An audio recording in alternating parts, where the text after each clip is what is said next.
Hello, good morning, good evening, good night. I have no idea when you're watching this video, but I'm thankful that you're watching it. Today we will be discussing the literary point of view Blue Ribbon Pathway that is due in January. Let's go ahead and get started. What is a point of view? It's basically the voice that the story is being told through. Perhaps you read a book where a narrator, kind of like a fly on the wall, tells the whole story. That's a point of view. Or maybe one of the characters in the story tells the story. So it's from their point of view. Sometimes they know everything, and sometimes they discover things right along with you. And it's very important what voice or what point of view a story is told in. The first person point of view is usually the most common. It uses words like I, we. The person's included in this story. And it's used especially when voicing an opinion or a feeling. So an example of first-person point of view is, I love it when my brother helps me clean my room. It's about I, we, us. The point of view is included in the person that's telling it. So whenever you hear those terms, I, we, us, I think that's pretty much it. That is first-person point of view, because first makes an I. It's all about I, me. There you go. Second point of view, it's kind of hard to say, is all about you.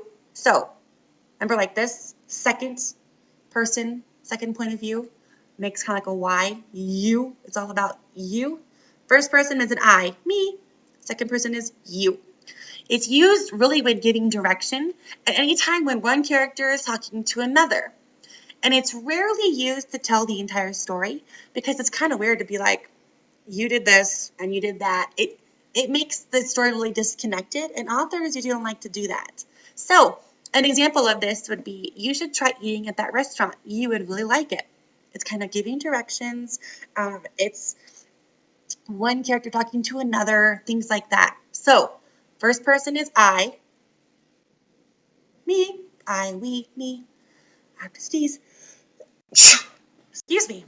Second person is like a Y, you. It's all about you. Now our third person point of view, this is he, she, it. Remember it that way. He, she, and it. And it's when talking about a thing.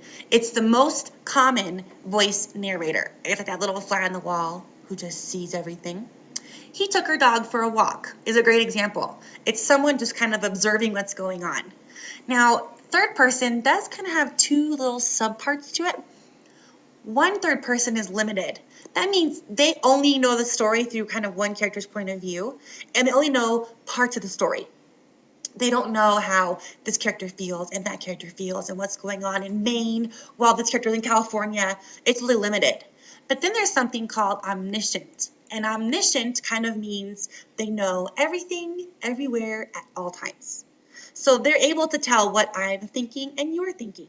They're able to see what's happening in Japan while I'm on vacation in Hawaii. Things like that. They can be anywhere in the story. But the key is, as a third person point of view, they're both non-participatory, which means they're not part of the story. They're just observing it. So we have our first person, I, and they're usually in the story because it's someone in the story telling their opinion. Then we have second person, you, kind of like our Y, and it's used mostly when characters talk to each other, when giving instructions. It's rarely used for a whole story. And then we have our third person, he, she, it. He, she, it. And this is used like a narrator. And there's limited, where they don't know everything, or there's omniscient, where they know everything and can be anywhere in the story. Let's go ahead and test your knowledge and see how you're doing with this. So here's our first question. I had a great Christmas break. We went to Breckenridge to go skiing and drank lots of hot chocolate. Now here's your big giveaway. Look at that first word. Look at this first word of this sentence. This would be first person point of view. Good job. What about this one here? She broke her leg when she went over the bump on the sledding hill. Now this is she, things like that. Remember, did she fall in this one? Or did she fall in this one? No. He, she, it. It falls in third person point of view. Remember these little tools while you're taking your blue ribbon. They really do help. You need to take a shower.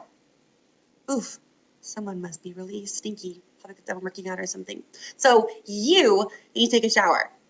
You, second point of view. Good job.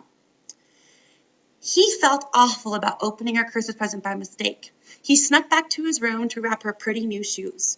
When she opened the present, she was so happy and thankful for the effort he put into making her Christmas a joyful one. So we see lots of words like he, she. This could be when she opened it, the present.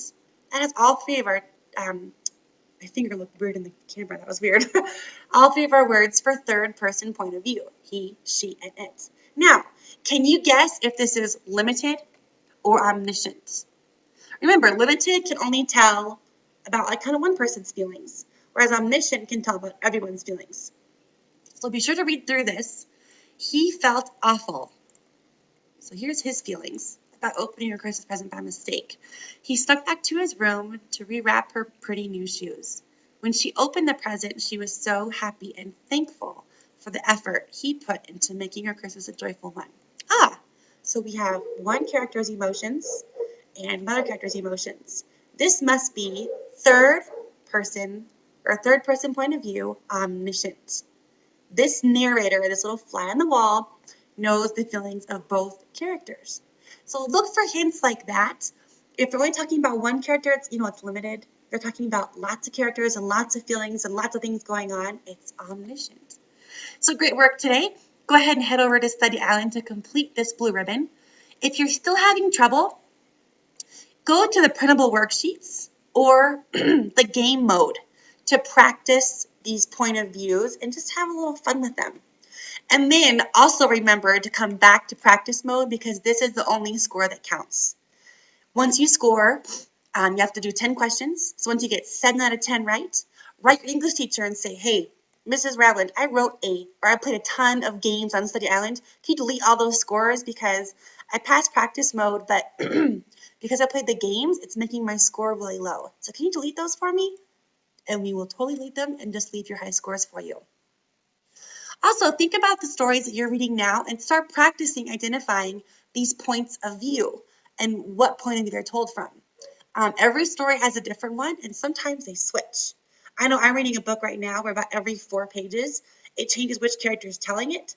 So even though it's all I, me, it's someone else's point of view. So it's kind of cool. And as always, thank you so much for working hard. I appreciate you guys watching the video and look forward to seeing you.